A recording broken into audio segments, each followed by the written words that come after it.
thing that preoccupied me the most is like, or actually what interested me the most is like how art will go on when human species cease to exist.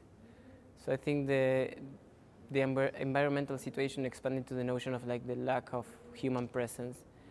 I mean, what kind of new form of art or what could arise from our absence and how art form could go on, if possible.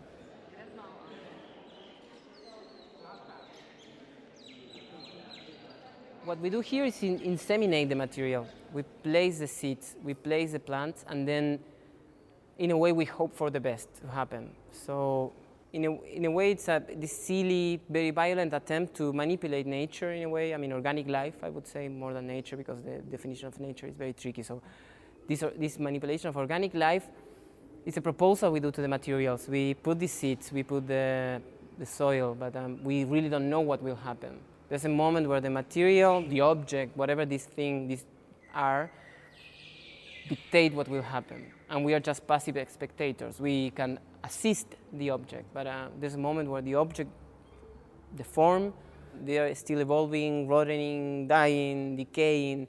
So it's constantly mutating. We started to work here 2 months ago, and the first piece was done maybe 1.5 months ago, or even more. I would say almost 7 weeks or 8 weeks. So these things have been also already going through a process of change. I think the interesting thing about this place is that history is pretty brief here. I mean, like this was an ice factory, and they were also shipping and transporting and packing fish. I think I was very interested in the qualities of the context where this place is, this building is located, right? Like the mountains, the fossil sites, the beautiful beach, all the materials I could find there. Like many things I've been interested in the last 2-3 years, many materials that I've been very reactive to, I could find here. We had 2 cars, and we basically did long journeys everywhere, looking for every stone you see here, every shell, every piece of root, plant, seed you see, it was found here. In a way, what I thought is like this community that works with me, I like to think that I'm some sort of theater director, and my team is this group of actors, like a Pina Bausch art theater company. In a way, we are this sort of biosystem that lands and becomes some sort of parasite of the space, of the context. So what I try to is to activate these different resources, be it the waste management plant, be it the animal market, be it grocery stores, be it farms.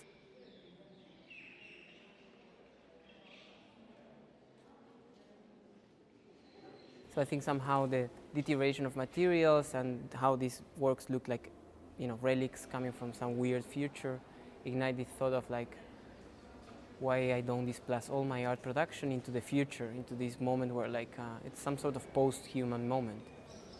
Well, I think a very good example is the Venice Biennial project I did in 2011. I think another very good example is the installation sculpture, this whale. I did a sculpture of a whale beached in a forest in Ushuaia, in the deep south of Argentina, for the end of the World Biennial.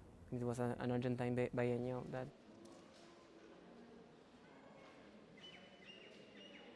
This modality of work that first was some sort of a reaction to my wish of traveling and engaging in some sort of adventure, like getting out of my studio and getting out from my comfortable life.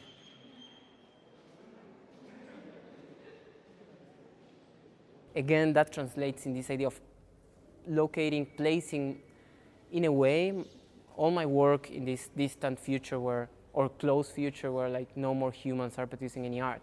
What would be this last art history object made, I mean, be it good or bad, whatever artistic gesture you do in these last moments of human existence is going to be the last one.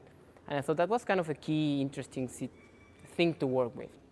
When I found this place, what I found was these cement foundations, these concrete foundations, which probably were used to place big machinery on top of them. So there was some sort of layout or structure in the fabric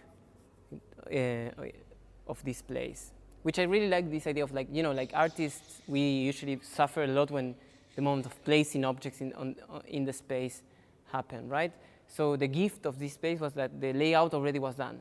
the space, I mean, now it looks very clean and kind of organized. What I wanted is to intensify the experience of the space by removing certain things like walls, removing all electric devices. Like, I mean, the work functions with natural light.